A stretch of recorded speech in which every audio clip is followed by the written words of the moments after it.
This is the Value Investor Podcast with Tracey Reineck. All things value, all the time. Welcome back, value investors. So one of the hottest sectors this summer in 2022 has been healthcare, but it's also a value sector because shares have really been neglected. I would say over the last year at least. Most people haven't been caring what's happening with healthcare stocks, like in general. There are some that have just, been individual superstars, but as a group, nobody really cared after the initial pandemic boost, right? We were all rushing into the testing stocks for the COVID testing. We were rushing into the vaccine stocks. Some people were rushing into, anyone who made any kind of product that was related to the initial part of the COVID pandemic, like 3M with its masks. So all those stocks got the big boost, but then people took profits. They all came down as we started to see a little bit more of a normalization, even in the healthcare sector, as the pandemic has gone along, right? So the sector has attractive valuations, and some of the stocks pay good dividends as well. But it is more than just the big drug stocks. So I know when a lot of people think of healthcare, you all do think of like the big drug stocks, basically, because I know I do. But there's also a lot of medical product makers, with like just different medical products. It could be like a knee or hip replacement, like things like that. There are the people who make the other kind of products like masks that I just mentioned.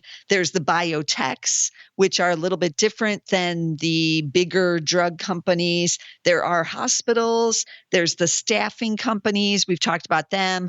There's like groups that are like on the services. We've talked about some of them over the years as well.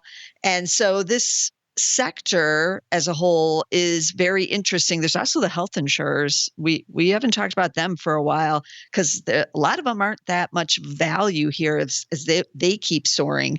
But there are a lot of different angles you can get into medical, as the sector is called on Zacks.com. So I did a basic screen with that medical sector, and I looked for a PE under 15 to try to get the value part of it. And then I added a Zacks rank of number 1 or number 2s. Now, remember, the rank is a short-term recommendation, 1 to 3 months, and it's based on analysts' earnings estimates. So changes that outside analysts who know those companies are doing to their earnings. So when they revise them higher, and if they're all doing it at the same time, you usually get a higher rank with that.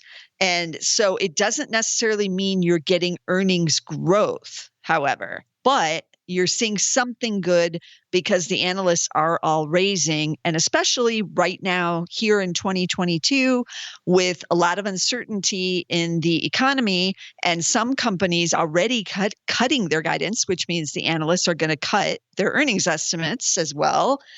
If you actually see analysts getting more bullish on the earnings estimates for this year and next year, then that is even more impressive than it would normally seem. So the number 1s are the strong buys. Number 2s are the buys.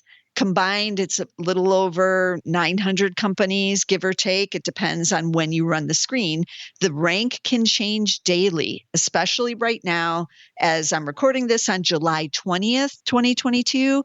This is during earnings season. So the ranks are going to go crazy on all of these stocks, basically, as they report earnings and the analysts go in and adjust their earnings estimates. Again, especially this year, because the guidance could be a game changer with a lot of these companies. They might have to change the guidance for the second half of the year, given what's happening with inflation, supply chain still, inventories, and all of these things combined. So keep that in mind when you are running your screens using the Zacks rank. It is can be very volatile during earnings season, but it should give us the rising earnings estimates like I said, and that is what we want.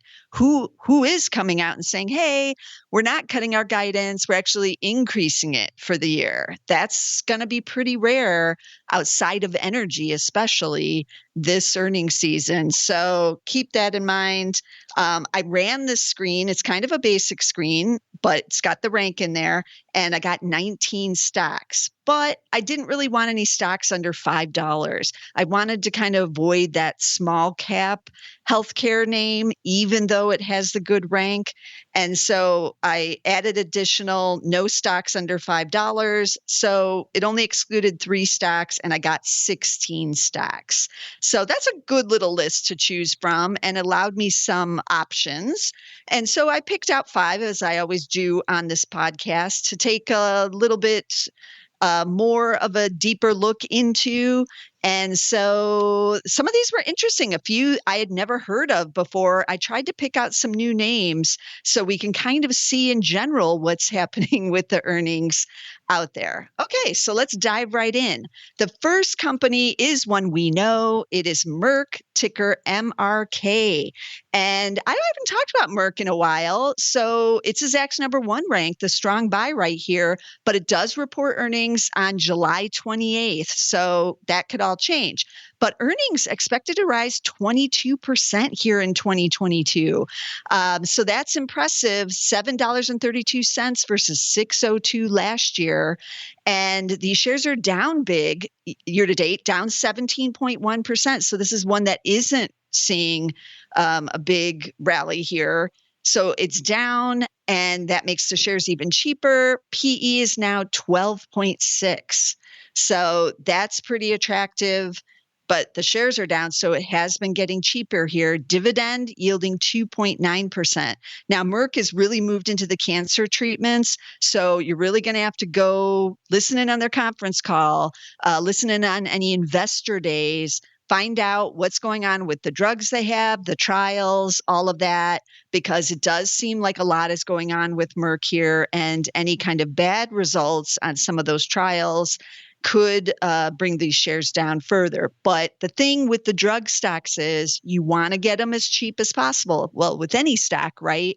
But especially with the drug stocks, because a lot can go wrong in their pipeline. So I prefer to get them, as cheap as I can and get that nice little dividend boost as I'm being patient. So that's Merck, ticker MRK.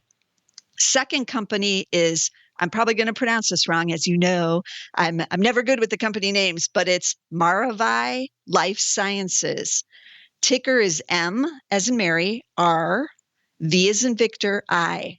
And they are reporting on August 4th. If you're listening to this after August, they've already reported. So go check out what's happening. And they are interesting because they say on their website that they enable the development of drug therapies, diagnostics, and novel vaccines. And their customers are in biopharma, vaccines, diagnostics, and cell and gene therapy.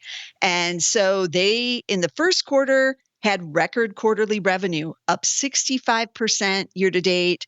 Or no, year over year, 65% year over year to $244 million. So this is a little bit of a smaller cap company. Strong demand for their products in therapeutic and vaccine development programs for non-COVID indications. And so they are looking at mRNA research advancing beyond COVID-19, which is where we all believe that technology is going to go. It's going to go beyond these COVID-19 vaccines into other areas. So year to date, these shares have really gotten hammered, down 35.8%. Over the 2-year period, down 9.6. So it's been real tough to kind of hang out in this one. PE has now come down to 14.5. So they do have earnings. Earnings expected to be up 15.6% in 2022 to $1.85 versus $1.60. So it's a number 2, which is the buy, hasn't reported yet, so we'll see. But again, this is the type of stock, a lot of these healthcare names, you want to get it as cheap as you can on a PE basis, especially because it does have these kind of ups and downs in the shares. And right now it's on the severe downslope. So I don't have any dividend on this one. I'm not sure if there is. I'm thinking no, that there is not a dividend on this one, or I would have wrote it down. So you're not even getting that to kind of hang out in it. So keep that in mind with a lot of these. It's going to take a strong stomach on some of these more kind of speculative names or unknown, little known names like MRVI Life Sciences, MRVI. Okay, our third stock is also one I had never heard of before. It is a small cap with just a market cap of 169 million. So this is a real tiny one, but this is what the Zacks rank can do. It can uncover these kind of hidden companies that have one or two analysts on them that you've never heard of, but have the good Zacks rank. So the name of the company is Census Healthcare, and it's SENSUS, Census. Census Healthcare. Ticker is S, R as in Robert, T, S, SRTS. That's like a tongue twister on that one. And they say they are dedicated to improving the lives of men and women who suffer from skin cancer. So what they have is a non-surgical treatment for non-melanoma cancers, skin cancers, and it's called superficial radiation therapy. And so they sell this system. And in the first quarter, they shipped 33 systems, and they had first quarter revenue up 237% to 10.3 million. So as I said, this is small cap. So you might go, oh, 10.3 million. That's so cute, right? Because it's small, but every company's got to start somewhere, and so they're still small. They exited the quarter with 32.8 million in cash, so they have plenty of cash, and the board instituted a $3 million share repurchase program. They also reaffirmed second quarter. This was back in May, so we don't know yet what's going to happen in the second quarter, but they report on August 4th or right around there, so you're going to want to tune in. With these small caps, you really have to tune in with the conference calls, with the earnings to see what's going on. Now, they did hire 9 new salespeople in the first quarter, and they said the trade shows were resuming, and it was like really giving a boost of energy to the company to resume, being able to sell at those trade shows. So their salespeople, the number is back to pre-pandemic levels. Everything is looking a little good for them, right? Year to date, shares are up 41%. So other people are seeing that maybe something is developing, a little bit of momentum here for Census, but it's still cheap. PE of just 6.7.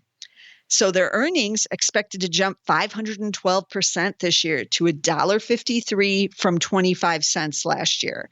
It is expected to fall back to 93 cents next year. It does have 2 analysts.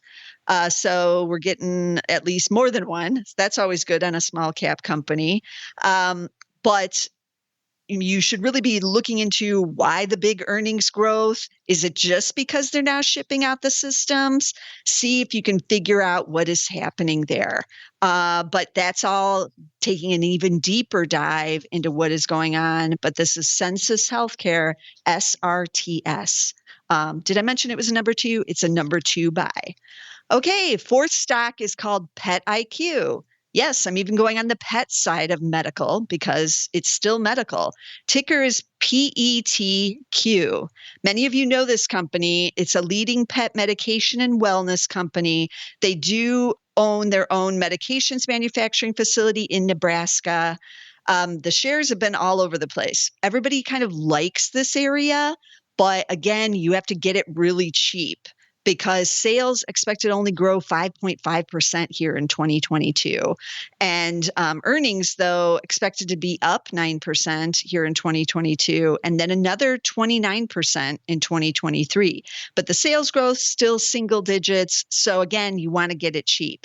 PE is currently 14.4. So is that cheap enough? Year to date, the shares are down 23.4%. They're down 51% over the last year, and they were recently at 5-year lows. So they bounced off those 5-year lows. But, to get it even cheaper is again, 14 times. That's not dirt cheap in my book. And so with that kind of slower sales growth, I still want to get it as dirt cheap as possible. I really want these shares to be on sale to make it worth my while for the, shares to maybe recover a bit here. They don't pay a dividend, so I'm not getting anything for my troubles on that side. And so they're going to report on August 9th, 2022, and we'll see what's going on the pet side.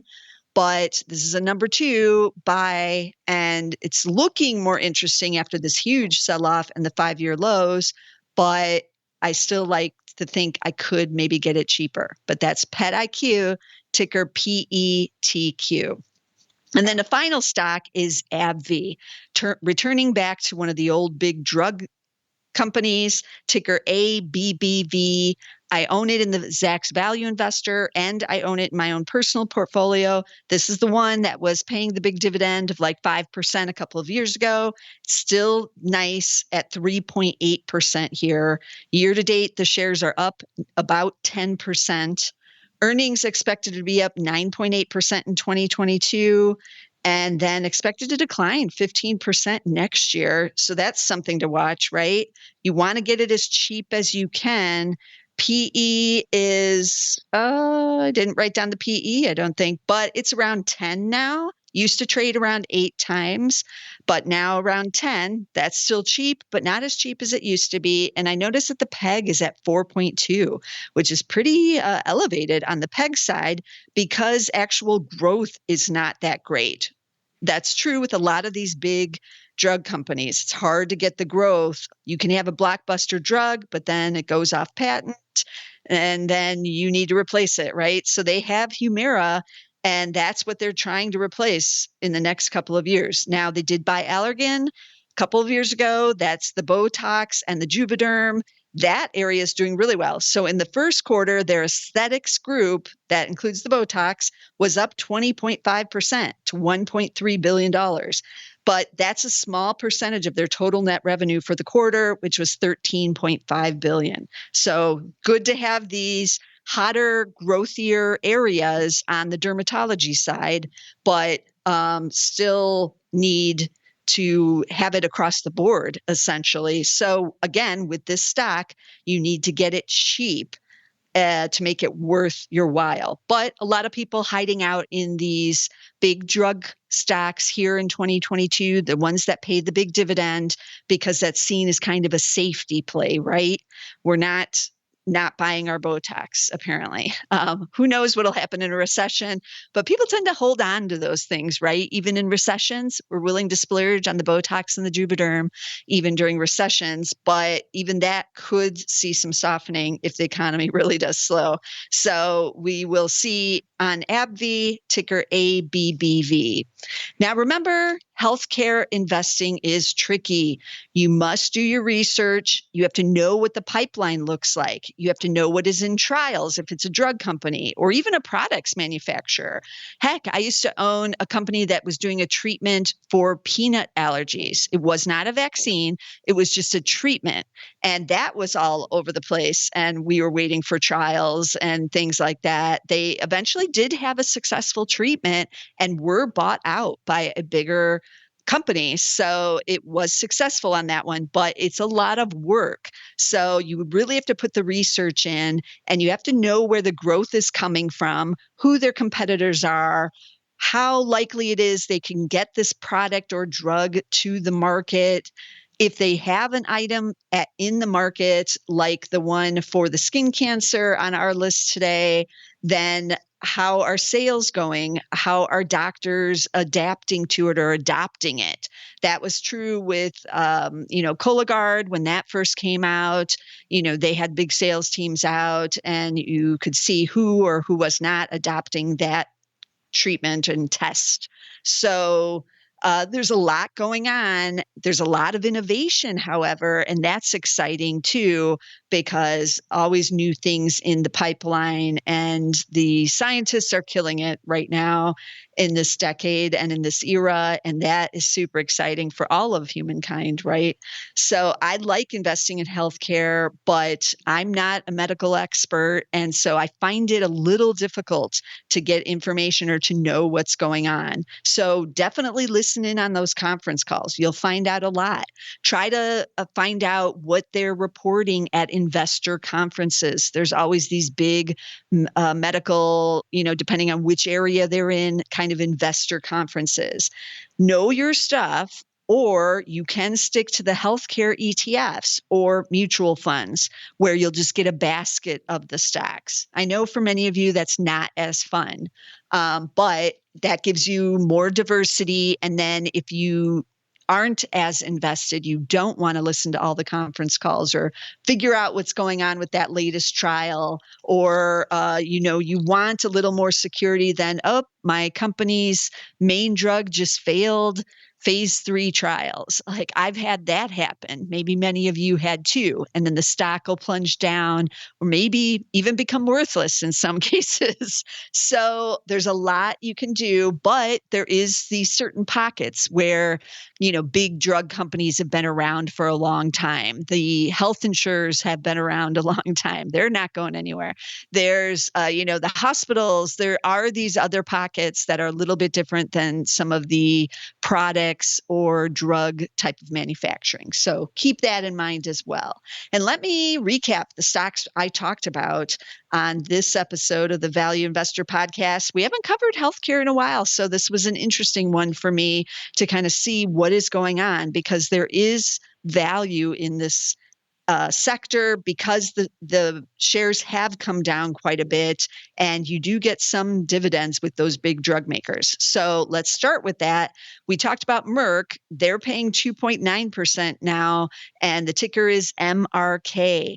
Then we had MRVI Life Sciences, MRVI. They just had the record quarterly revenue, but can they do it again here in the second quarter? You're going to want to tune in on that one. Then we had the Census.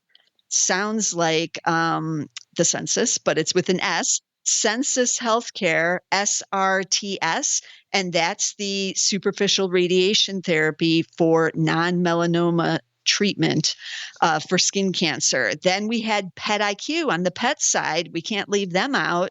PETQ was the ticker there. And then we wrapped it up with the big drug maker that also does Botox and Juvederm, our favorite products, of course. ABBV, ticker ABBV, as in Victor. A, B as in boy, B as in boy, V as in Victor. And as always, you want to be sure to follow the Value Investor Podcast on your favorite podcast platform, because I'm bringing you value stocks every week, and there's plenty of them. Never fear, you're not late in looking at value here, and there's some good deals out there. So we're covering them every week, and especially as this earnings season goes along, I'm going to have some more updates on key sectors here once we get most of their earnings in and we kind of see what's happening with guidance, with dividend payouts, and all that good stuff. So it's going to be a busy summer on the Value Investor Podcast. Be sure to get us on Apple Podcasts. We're on Spotify. We're on Amazon Music. We're with the Zacks Market Edge, where you can also get stock picks from me every week on the Zacks Market Edge on SoundCloud. But be sure to get both shows, and for sure the Value Investor Podcast. Get us somewhere, and I'll see you again next week with some more stocks. This material is being provided for informational purposes only, and nothing herein constitutes investment, legal, accounting, or tax advice, or a recommendation to buy, sell, or hold a security. Do not act or rely upon the information and advice given in this podcast without seeking the services of competent and professional legal, tax, or accounting counsel. Publication and distribution of this podcast is not intended to create, and the information contained herein does not constitute an attorney-client relationship. No recommendation or advice is being given as to whether any investment or strategy is suitable for a particular investor. It should not be assumed that any investments in securities, companies, sectors, or markets identified and described were or will be profitable. All information is current as of the date herein and is subject to change without notice. Any views or opinions expressed may not reflect those of Zacks Investment Research as a whole.